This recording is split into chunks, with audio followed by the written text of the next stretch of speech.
तो नमस्कार, एक बार फिर से आप लोगों के सामने हाजिर है एक नई वीडियो लेकर। और वीडियो जो है इस वक्त मैं कंपेयर करूंगा तीन टीमों के ओपनर्स को। तीन टीमों जो मानी जा रही है कि हाँ भाई इस बार चैंपियन बन सकती हैं, उन तीन टीमों की बड़ी टक्कर मानी जाती है। हमेशा तीनों टीमों के बारे में बड़ा जिक्र होता है। दो टीम तो पिछली बार की फाइनलिस्ट थी, राजस्थान और गुजरात। तो यहाँ पर तीन टीमों की टक्कर मैं इस बार करने वाला हूँ कि तीन टीमों के जो ओपनर हैं उनमें से कौन सी टीम के पास धुरंधर और मजबूत ओपनर है और किस जोड़ी के साथ कौन सी टीम सबसे बेहतर और मजबूत नजर आएगी। ये तीन टीमें हैं। केकेआर के पास इस वक्त जाहिर तौर पर अच्छे ओपनर हैं। पिछली बार 2022 में केकेआर ओपनिंग के तौर पर पूरी तरीके से फेल रही थी। इस बार वेंकटेश अय्यर के साथ गुरबाज या फिर जगदीशन कोई एक ओपन करने के लिए आएगा। जाहिर तौर पर दोनों ओपनर जो हैं बड़े धुरंधर हैं, दोनों की बड़ी चर्चा हुई। उसके बाद में अगर गुजरात की मैं बात करूं तो रिद्धिमान साहा के साथ शुभमन गिल आएंगे। शुभमन गिल इस वक्त कमाल की टच में है, बहुत बेहतर 2023 का शुरुआत से शुभमन गिल का साल रहा है और तो शुभमन गिल के ऊपर भी बड़ी नजर रहेगी। हालांकि तीसरे ओपनर के तौर पर कौन आएगा ये भी बहुत बड़ा सवाल है, क्योंकि मैथ्यू वेड है। मैथ्यू वेड के साथ क्या फिर केन विलियमसन को ऊपर भेजेगी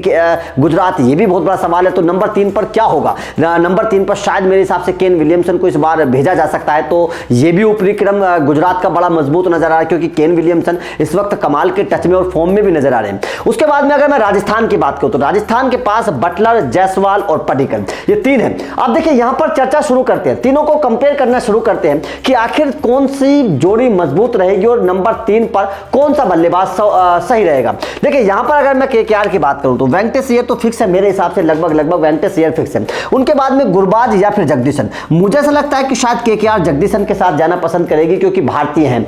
उसके बाद में जो इंपैक्ट रूल है उस नियम के आधार पर विदेशी खिलाड़ियों का बाद में इस्तेमाल किया जा सकता है। तो इसीलिए मेरे हिसाब से केकेआर जगदीशन और वेंकटेश अय्यर का इस्तेमाल कर सकती है।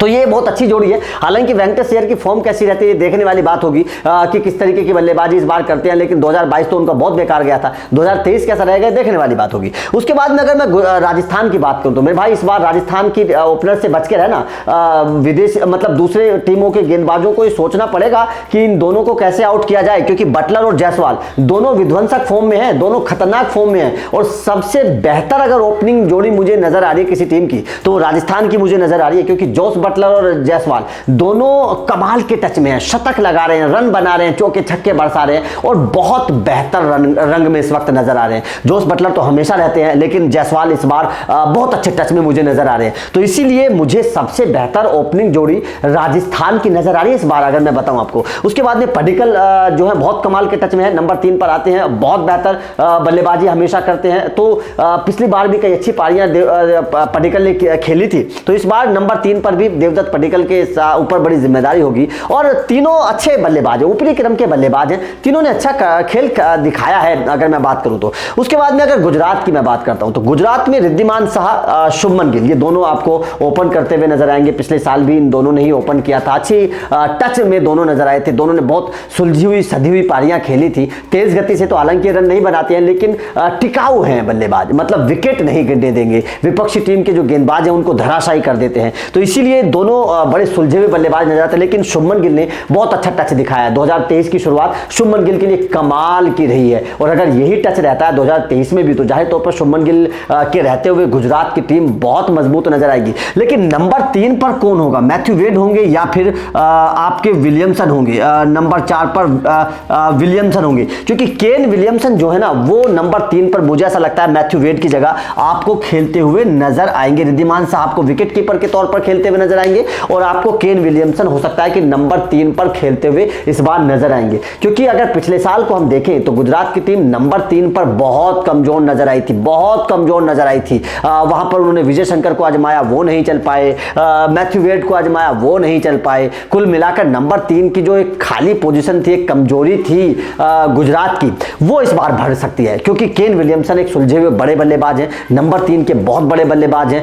न्यूजीलैंड के लिए नंबर 3 पर बहुत सारे उन्होंने रन बनाए हैं। तो ऐसे में केन विलियमसन का आना जाहिर तौर पर गुजरात के लिए एक संजीवनी की तरह हो सकता है और केन विलियमसन नंबर 3 पर इस बार गुजरात को बहुत मजबूत बना सकते हैं। तो अगर तीनों टीमों का मैं ऊपरी क्रम नंबर 3 तक, ऊपरी क्रम टॉप ऑर्डर अगर कंपेयर करूं तो मुझे ऐसा लगता है कि अगर आक्रामकता का अंदाज देखा जाए, अगर आक्रामक अंदाज देखा जाए तो मुझे राजस्थान की टीम अव्वल नजर आ रही है, क्योंकि यहां पर जोस बटलर, जायसवाल और पडिक्कल ये 3 बल्लेबाज हैं और तीनों बल्लेबाज बहुत आक्रामक हैं। 2 तो इस वक्त तूफान मचा रहे हैं, पडिक्कल भी बहुत बेहतर बल्लेबाज है। तो अगर आक्रामकता के हिसाब से देखा जाए, पावर प्ले में सबसे ज्यादा रन कौन से 3 बल्लेबाज बनाएंगे, तो मुझे राजस्थान के 3 बल्लेबाज नजर आ रहे हैं जो सबसे ज्यादा आक्रामक हैं।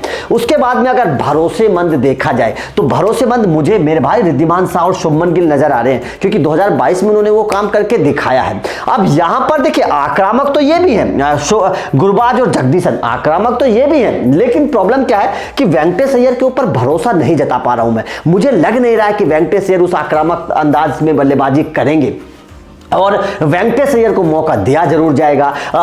गुरबाज और जगदीशन अगर ये दोनों ओपन करने के लिए आए तो शायद केकेआर की ओपनिंग स्लॉट और मुझे आक्रामक नजर आएगा और विध्वंसक नजर आएगा, लेकिन गुरबाज और जगदीशन दोनों एक साथ आएंगे ऐसा मुझे लगता नहीं है, क्योंकि शायद वेंकटेश अय्यर के साथ ही केकेआर की टीम जाना चाहेगी, केकेआर का मैनेजमेंट जाना चाहेगा और वेंकटेश अय्यर को ही शायद ओपनर के तौर पर आजमाया जाएगा। तो ये तीनों टीमों के ओपनिंग स्लॉट का एक विश्लेषण मैंने किया था। आप लोगों को क्या लगता है कौन सी टीम का ओपनर सबसे खतरनाक है? आप लोगों को क्या लगता है कौन सी टीम के ओपनर सबसे ज्यादा तूफान मचाएंगे पावर प्ले की अगर मैं बात करूं, और जमाऊ और टिकाऊ ओपनर कौन सी टीम के, ये भी मुझे बताइएगा। वीडियो अच्छी लगे तो लाइक और शेयर जरूर कर दीजिए ताकि ज्यादा से ज्यादा लोगों तक पहुंचे। चैनल को सब्सक्राइब कर लेना, क्योंकि इस तरीके के कंपेयर वीडियो आप लोगों को मिलते रहेंगे। Thank you very much.